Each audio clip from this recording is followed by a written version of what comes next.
Permisi teman-teman, pada kesempatan ini saya ingin mereview sebuah jurnal internasional dengan judul A Study on the Earning Response Coefficient (ERC) of Social Responsible Firms. Dalam review ini saya mengambil 10 poin penting. Yang pertama ada judul, volume dan halaman, lalu tahun, penulis, permasalahan, tujuan penelitian, hipotesis, metode penelitian, objek penelitian, dan hasil penelitian, lalu opini saya tentang kelebihan dan kekurangan sebuah penelitian. Langsung kita mulai aja dari judul. Seperti yang teman-teman lihat, judul ada di sini ya teman-teman. Ini judul A Study on the Earning Response Coefficient (ERC) of Social Legal Environment and Stage of Corporate Social Responsibility. Lalu volume dan halaman. Kebetulan jurnal ini jurnal internasional, jadi saya downloadnya dari web. Dalam jurnal ini nggak ada volume dan halamannya, tapi di web yang saya gunakan untuk download udah saya screenshot ini teman-teman. Ini ada volumenya, volume 41 nomor 9, halaman 110 sampai 132. Lalu tahunnya itu bisa kalian lihat di sini teman-teman, 31 Januari tahun 2017.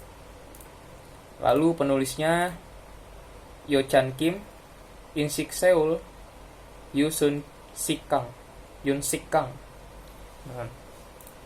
Lalu permasalahan. Nah, kebetulan jurnal ini di abstraknya udah lengkap ya teman-teman. Ini permasalahannya, practical implications. Itu udah saya terjemahin ke bahasa Indonesia, jadinya seperti ini teman-teman. Makalah ini menjadi implikasi praktis kepada investor yang menjadi sasaran pasar modal internasional. Seputar interpretasi laba akuntansi yang mengandung informasi dalam kegiatan CSR, asal hukum dan tahapan pengembangan CSR dianggap sebagai faktor kunci secara khusus. Dalam undang-undang dan lingkungan CSR awal, manfaat potensial dari kegiatan CSR cenderung dievaluasi, optimis, dan tercermin secara agresif dalam laba yang dilaporkan. Nah, itu teman-teman ya, permasalahannya. Lalu tujuan penelitian. Nah, tujuan penelitian udah ada di abstrak teman-teman. Purpose. Ini udah saya bahasa Indonesia kan juga. Tujuannya untuk menguji tanggung jawab sosial perusahaan CSR dan ERC, relasi dalam tradisi kode hukum dan tahap awal praktik CSR untuk mengisi kesenjangan penelitian dalam literatur tentang hubungan CSR dan ERC. Lalu poin selanjutnya adalah hipotesis. Hipotesis saya dapatkan dari sini teman-teman. Hipotesis itu ada di sini nih. Ini H1, ini hipotesis pertama. Lalu ini hipotesis kedua, lalu ini hipotesis ketiga. Jadi ini ada 3 hipotesis teman-teman. Udah saya bahasa Indonesiakan juga ini hipotesisnya teman-teman. Lalu kita lanjut ke metode penelitian. Metode penelitian tadi teman-teman lihat di abstrak ya teman-teman. Metode penelitian. Metode penelitian itu desain metodologi approach. Nah, penulis menggunakan kerangka kerja asosiasi untuk penelitian ini. Ini udah ada di abstrak teman-teman. Lalu objek penelitian. Ini maksudnya penulis ya. Penulis menggunakan perusahaan yang terdaftar di Bursa Efek Korea. Karena Korea diklasifikasikan sebagai negara kode hukum dan sebagian besar perusahaan di Korea sedang dalam tahap awal pengembangan CSR dan sampel Korea dianggap kredibel dan stabil karena alasan berikut. Samples itu ada di sini teman-teman. Samples itu di bagian ini tadi ya, metodologi itu ada samples dijelasin juga. Nih Korea is classified as code law country, bla bla bla bla bla. Lalu juga ada di sini teman-teman. Sampel itu ada di sini. Research method ini, data and sample selections. Nah, jadi yang 3 poin ini teman-teman udah saya bahasa Indonesia kan juga. Ini adalah alasan kenapa peneliti itu mau menggunakan sampel yang ada di situ nih. Karena Korea diklasifikasikan sebagai negara hukum kode dan sebagainya ini. 3 poin ini teman-teman. Lalu hasil penelitian. Hasil penelitian juga ada di abstrak ya teman-teman. Ini di abstrak itu ada hasil penelitiannya. Di research limitation dan implications. Itu hasil penelitiannya ini. Udah saya bahasa Indonesia kan ada 2. CSR dikaitkan secara negatif dengan ERC yang mengidentifikasikan bahwa kemampuan laba untuk menangkap implikasi CSR lebih rendah dalam situasi undang-undang dan undang-undang. Lalu 2, tahap awal pengembangan CSR, sensitivitas politik bersifat positif. Ini salah ya teman-teman, mohon maaf. Bersifat positif terkait dengan hubungan CSR-IRC, yang berarti bahwa perhatian CSR yang terlihat secara politis memperkuat hubungan CSR dan IRC, dan masuknya perusahaan ke dalam grup bisnis melemahkan hubungan CSR. Ini hasil penelitiannya teman-teman. Ada 2 poin ya. Lalu ini opini saya, opini pribadi saya terhadap penelitian ini, terhadap jurnal ini teman-teman ya. Yang pertama, menyajikan abstrak yang luar biasa lengkap. Jadi teman-teman bisa lihat di abstrak ini udah menjelaskan semua isi dari jurnal ini teman-teman. Jadi abstrak itu memuat tentang tujuan, metodologi, hasil atau temuan, lalu limitasi dan implications, lalu permasalahan yang akan diangkat. Itu menurut saya abstraknya udah lengkap, udah menjelaskan hampir semua isi dari jurnal ini. Tapi untuk mengetahui lebih lanjut kita harus membaca teman-teman, kan ada uji hipotesis, ada statistikal, deskriptif, dan lain-lain.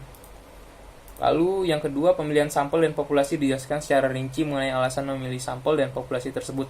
Jadi teman-teman, seperti yang saya bilang tadi di awal, bahwa ini sampelnya itu dipilih dengan alasan-alasan yang 3 poin tadi teman-teman. Ini dia 3 poin itu. Menurut saya peneliti ini sangat lengkap menjelasinnya itu teman-teman. Karena banyak jurnal yang saya lihat tidak menjelaskan kenapa memilih sampel tersebut, dan kadang-kadang ada sampel yang tidak kredibel yang dipilih untuk menjadi objek penelitian. Lalu kekurangan penelitian ini, hasil penelitiannya belum tentu dapat digunakan di negara lain selain negara yang diteliti. Menurut saya ini kekurangannya, karena yang diteliti adalah bursa efek di Korea teman-teman ya. Belum tentu hasil penelitian ini dapat direalisasikan dalam negara lain teman-teman. Jadi ini penelitian hanya khusus untuk di Korea karena berkaitan dengan hukum dan Korea juga, dan hukum CSR tiap negara saya pikir berbeda ya teman-teman. Jadi hanya dapat digunakan di Korea. Ini kekurangan penelitiannya.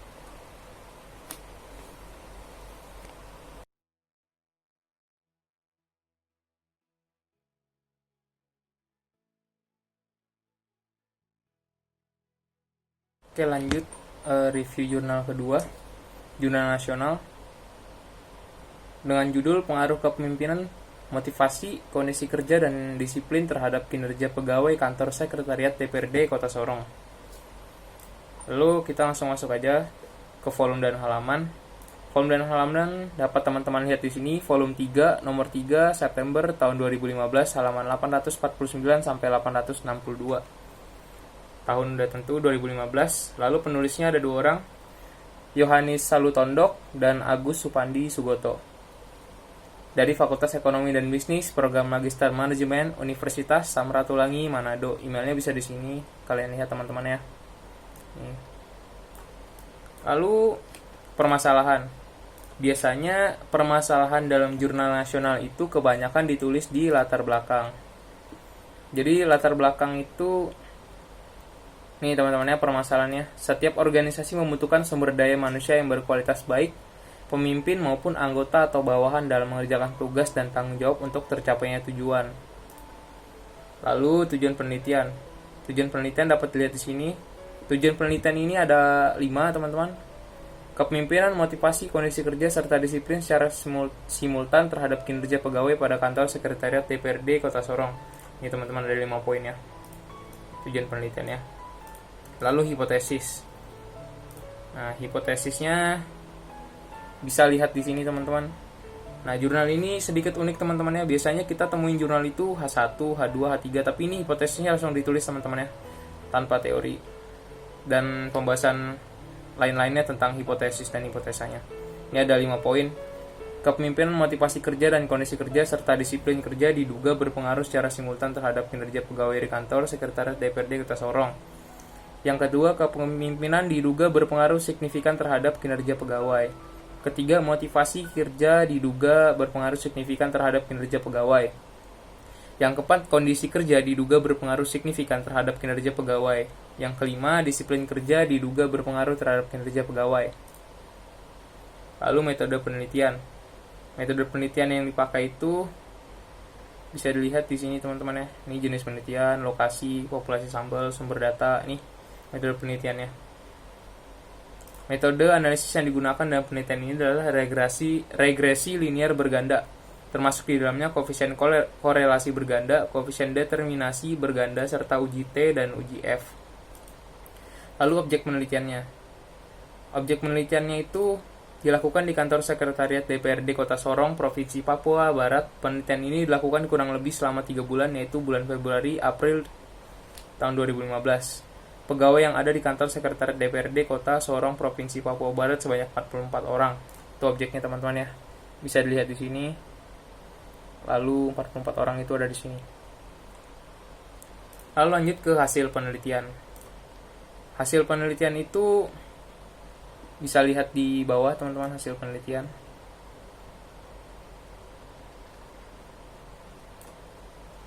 Ini teman-teman. Ada 5 poin.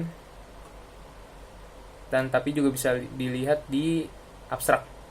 Nih, hasil penelitian menunjukkan kepemimpinan, motivasi, dan kondisi kerja serta disiplin kerja secara simultan berpengaruh positif dan signifikan terhadap kinerja pegawai pada kantor sekretariat DPRD Kota Sorong. Lalu DPRD secara parsial hanya kondisi kerja yang berpengaruh negatif dan tidak signifikan terhadap kinerja pegawai, sedangkan variabel lainnya berpengaruh positif dan signifikan. Ini hasil penelitiannya.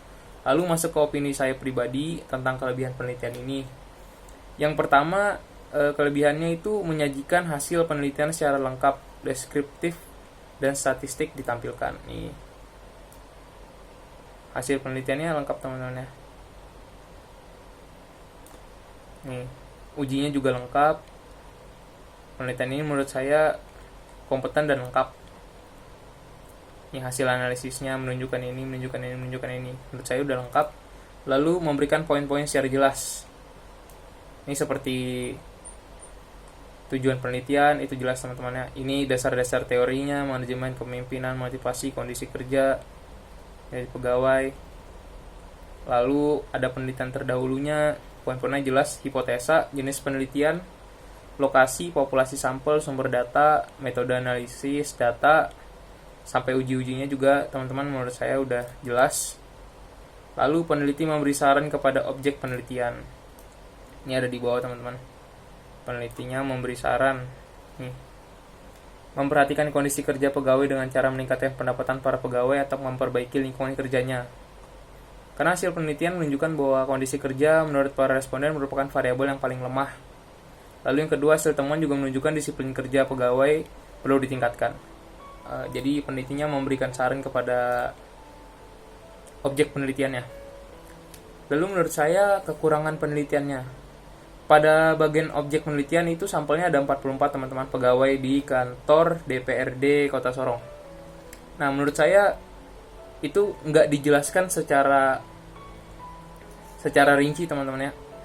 Bahwa 44 orang itu pegawai dalam bidang apa. Misalnya pegawai keuangan kah, entah pegawai administrasi kah, entah cleaning service dan lain-lain. Itu menurut saya harus dijelaskan 44 orang itu berapa persen yang pada divisi ini. Lalu penelitian ini, yang kedua kelemahannya itu penelitian ini cuma dilakukan di DPRD Kota Sorong. Jadi belum tentu penelitian ini, sama seperti penelitian sebelumnya teman-teman yang internasional, belum tentu penelitian ini dapat diterapkan atau direalisasikan di kota-kota lain atau di negara-negara lain. Di kota lain sih maksud saya teman-teman. Gak mungkin semua variabelnya Kota Sorong itu sama dengan variabel kota-kota lain. Karena perbedaan kepemimpinan, perbedaan kondisi, perbedaan kinerja, perbedaan budaya, banyak variabel yang mempengaruhi teman-teman. Makanya penelitian ini nggak bisa direalisasikan di tempat-tempat lain selain di kota yang diteliti. Lain halnya kalau penelitian ini dilakukan pada kantor sekretariat DPRD di setiap kota di Indonesia.